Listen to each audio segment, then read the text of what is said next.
السلام علیکم۔ میں آپ تمام حضرات سے اینڈ پرٹیکولرلی وہ چیریٹی آرگنائزیشن جو ہیلتھ کیئر میں کام کرتے ہیں اور رورل میں کام کرنا چاہتے ہیں، تو میں یہ بتانا چاہتا ہوں کہ رورل کا جو پیشنٹ ہے اس کی ڈائنامکس بالکل مختلف ہے۔ آپ کے پاس ٹاپ کلاس ہاسپٹل ہو، اکوپمنٹ ہو، human resource, doctor, everything, لیکن جب تک آپ رورل کے پیشنٹ کی جو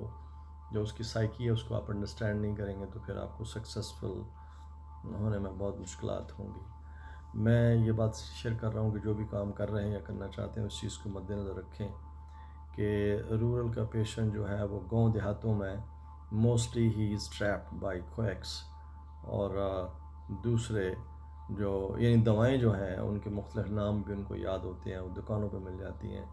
اور کویکس حضرات جو ہیں بہت اچھے سیلز مین ہیں، ان کو خوب ان کے ساتھ دوستی لگا کے رکھتے ہیں۔ تو ہوتا یہ ہے کہ وہ زیادہ ڈپینڈنٹ جو رورل میں پیشنٹ ہے وہ کویکس کے اوپر ہے، گاؤں دیہات میں وہ ہاسپٹل کے رخ نہیں کرتا، اور جب ہاسپٹل آتا ہے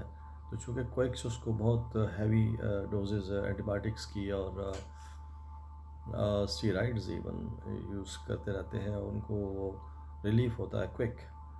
اور لیکن جب کسی اپنا کوئی میجر وائٹل آرگن ان کی باڈی کا ڈیمیج ہوتا ہے، دے کم ٹو دا ہاسپٹل جب آتے ہیں ان کے پورا پروسیس کر کے اور ڈائگنوز ہوتا ہے کہ ان کو یہ پرابلم ہے،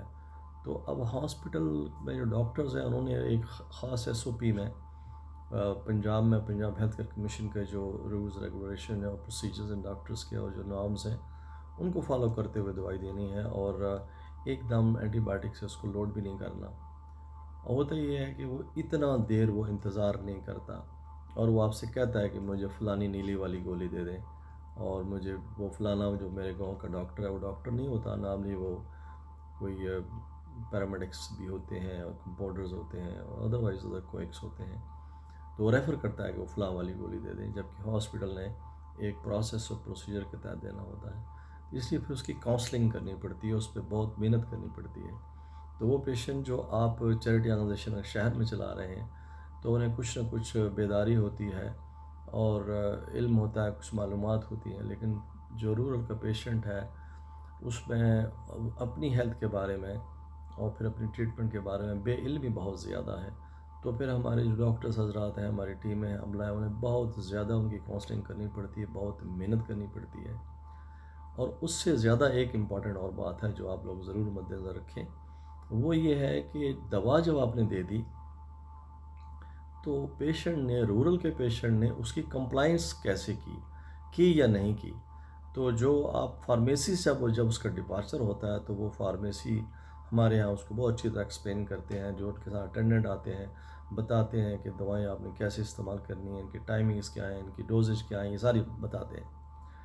لیکن یہ دیکھیں کہ وہ ہاسپٹل سے باہر نکل کے وہ دوائیں کس طریقے سے، کس سواری سے آیا ہے، پیدل جا رہا ہے،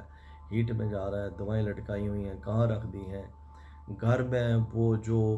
ان کو بتایا گیا یہ ڈوزیں وہ یوز ہو رہی ہیں نہیں ہو رہی ہیں۔ تو یہاں یہ بہت امپورٹنٹ ہوتا ہے کہ ان کے گھر کے اندر جو کوئی ان کو لک آفٹر کرنے والا ہے، ان کی بیٹی ہے، بیٹا ہے، بہو ہے، وہ خود ہے، بیوی ہے، بچہ ہے، کوئی بھی ہے، تو آپ نے ان کی کاؤنسلنگ بھی کرنی ہے، ساتھ ان کو بتانا ہے، سمجھانا ہے۔ اس لیے ہم نے ابھی بہت اس ڈیٹیل میں بہت ڈسکشنز کی ہیں، بہت ریویو کرتے ہیں،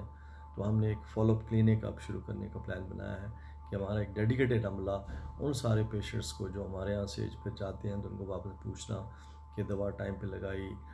کوئی انجیکٹ کرنا ہے یا کیا کرنا ہے، یہ دوا لینی ہے، کچھ بھی کرنا ہے تو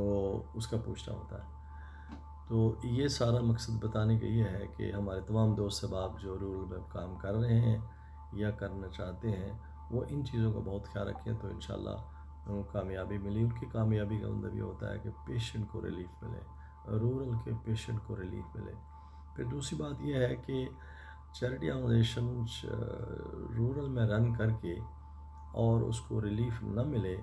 تو وہ نہیں انڈرسٹینڈ کرتا پیشنٹ، وہ کہتا مجھے آرام نہیں آیا، جبکہ آپ اپنی جو ریسورس ہے اس کو بھی بچانا ہے، اس کو ریلیف بھی دینا ہے، تو بہت محنت کرنی پڑتی ہے۔ ان ساری باتوں کا خیال رکھیں۔ جن دوست احباب نے فردر کو کوشچنس کرنا ہو تو I am all available. Thank you very much. السلام علیکم۔